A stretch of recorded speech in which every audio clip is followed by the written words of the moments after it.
And Black Friday is traditionally all about big online discounts, driving more shoppers to buy digitally. Of course, this year, the pandemic has been doing that for months, with restrictions on in-person shopping pushing up online sales. So let's take a look at this year's event and just how much people will be spending online. Well, here to help me discuss this is Guillaume Pousaz. He is the Chief Executive and founder of the global online payment company Checkout.com. Guillaume, welcome to you. What do businesses need to be doing to put themselves in an advantageous position for Black Friday? Good morning, Ian. So I would say, especially when you look at Arcadia, I think not being complacent on your e-commerce strategy early was probably the first thing to focus on. One thing we've seen is the Black Friday this year. It's definitely bigger than any year before. There's like three big drivers to this. First of all, most people are at home, working from home. So we don't have the usual peaks of like commutes and, lunch and afternoon. We're already doing 100 transactions per second this morning. And I think what we've seen also is like the other e-commerce websites have been running a lot of like week-long campaigns that started like, at the beginning of the week.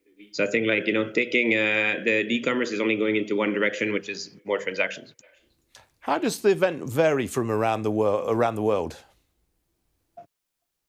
Ultimately, it started in the US. We all know this, but I think it's a bit like Halloween. The US have always been pretty good at pushing their big promotions globally. So ultimately, every retailer today is going to jump in on an opportunity to create, more sales on certain days. And the same way, we have now Black Friday in the UK. Asia had started Singles Day on the 11th of November. And we see more and more European sites that are actually pushing Singles Days.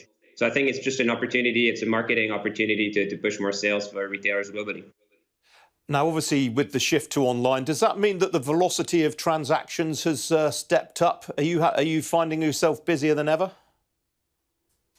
Busier than ever. This morning, like I said, it was already 100 transactions per second. So that was about 230% above last year's number and 700% over 2 years' numbers. Black Friday is really an impressive, it's the peak of the year. Nothing beats Black Friday for an e-commerce retailer. And we're expecting a lot more traction in the afternoon as people wake up globally around the world, especially in the US. Now, Guillaume, your business is in quite a competitive market. You're up against the likes of Stripe and Adyen and so forth. How do you differentiate yourself from those rivals?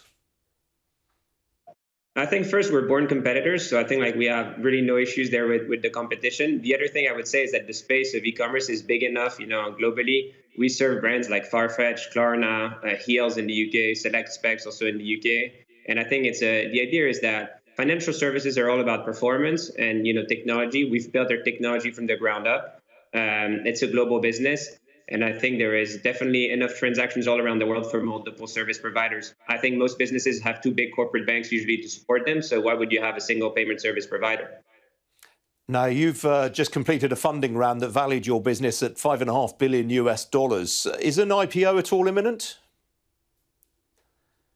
It's certainly in the cards. We often speak about it, but it's still, I think, a few years away. You mentioned Stripe before, so them going public and working, to deliver quarterly results and giving us visibility on their business is probably a good thing for us. We're going to watch and see and then decide what our IPO plans are. All right, Guillaume Pousaz, very good to talk to you. Appreciate you joining me. Thank you. Thank you very much, Ian.